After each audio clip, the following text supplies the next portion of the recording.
sila. Yung mga babies, oh.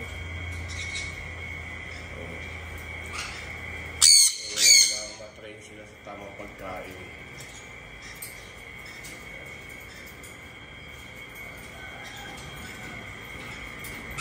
Buksan natin siya. So, ito na yung tatlo nating alves na hiniwalay ko na. Pero susubukan ko pang kung okay na ba hiniwalay ko.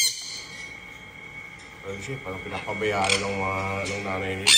Ang ganda, di ba? Comment nga po below, ano kaya na ito? Paki-ID nga po. Ang ganda, oh. Pa isa. Yung bunso. Yung panganay. Paki-ID naman po. So,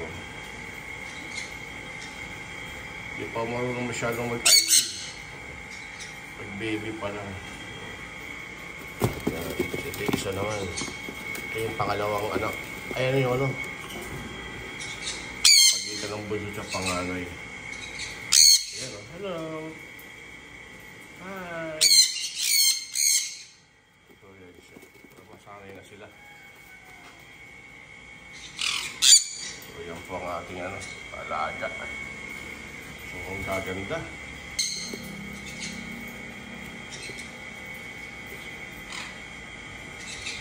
Orange na orange yung mga ulo. Ang ganda.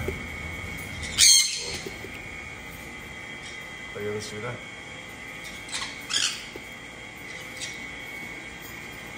Okay, yan muna. I-train ko silang pakainin ng seeds.